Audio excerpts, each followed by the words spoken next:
Sometimes we need to squeeze some extra depth, clarity, presence and volume from a track to maximize it so that it can compete with other mixes. Well, that's where Ozone's Maximizer module comes in. Here it is. Now before I say anything more, let me remind you that it is easy to fall into the volume wars trap, as it's known, of making everything louder to the detriment of your dynamics.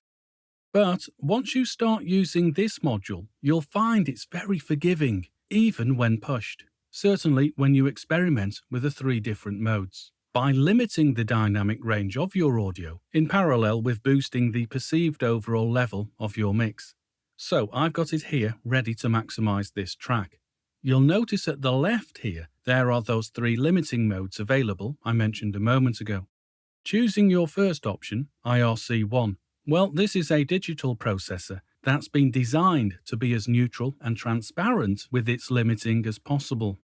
In use to avoid pumping, it reacts very quickly to transients, whilst in parallel reacts more slowly to steady bass tones, and you'll notice that this helps avoid distortion. If you go for the next option, IRC2, well, this mode is similar to IRC1, but optimized to preserve transients even more. Consequently, when you play your mix back, the transients will sound sharper and clearer. And then finally, IRC3. Well, this mode enables you to push your mix aggressively because its algorithms intelligently determine the degree of limiting achievable before our ears hear distortion. As a result, IRC3 is quite CPU hungry. Glancing at the user interface, you might have noticed that the maximizer doesn't have a manual release control. Well, that's because the release time is varied automatically by Ozone and is dependent on the audio run through it. Essentially, the maximizer adapts to the material in terms of release. Underneath these 3 modes, you'll see this drop menu that contains these options: pumping, balanced, crisp, and clipping. Now, I'm just going to place some textual information on your screen so that you can evaluate which suits your material and taste best. So, in use, how do we operate it? First, choose where you want the limiting to kick in by using the threshold. When you reduce the threshold, this will offer you a louder sounding mix because the dynamic range is reduced. But again, don't overcook this.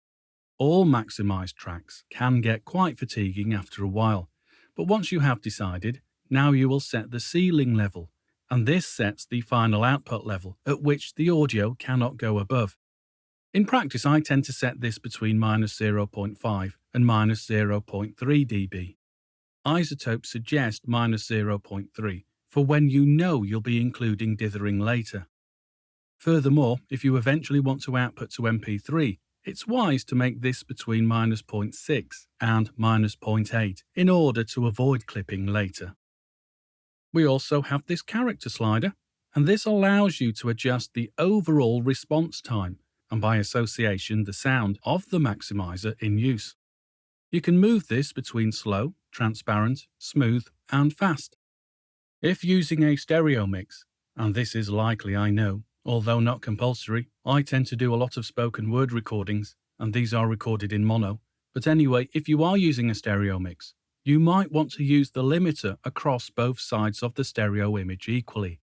This will mean that a transient that peaks slightly louder on the left, for example, will kick in the maximizer across both left and right channels.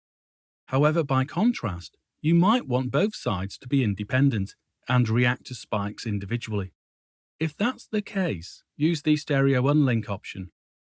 When set to 0%, one limiter is universally applied across the mix, but by adjusting the stereo unlink fader means you get to control the amount the limiter tames the left and right channels independently.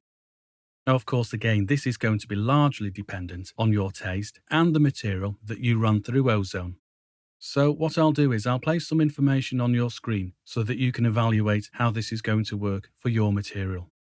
Finally, you'll see this transient emphasis option, and you would activate this to fine-tune the shaping of transients before the limiting occurs, to help preserve sharp sounds like drums, while still optimizing loudness. The higher the amount that this is set to, the more pronounced the transients will be after the limiting process. Anyway, that's all the theory.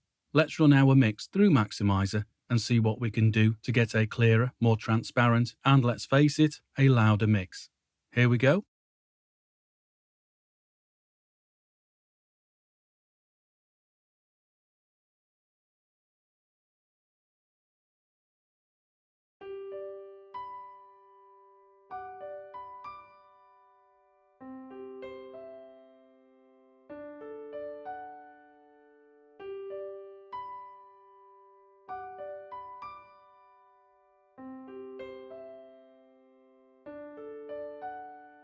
Remember the time you were mine and you promised always there. 'Cause I know that I do. All our days turned to haze and vanished in the air. I feel like we have to. There isn't anything, baby, that we can do. Maybe we don't realize it's over now between me and you. Rereading the old letters that you sent only makes it so much harder to accept after all this time of being only mine. I feel my heart has been wrecked. There isn't anything, baby, that we can do. Maybe we don't realize it's over now between me and you. There isn't anything, baby, we can do. Maybe we don't realize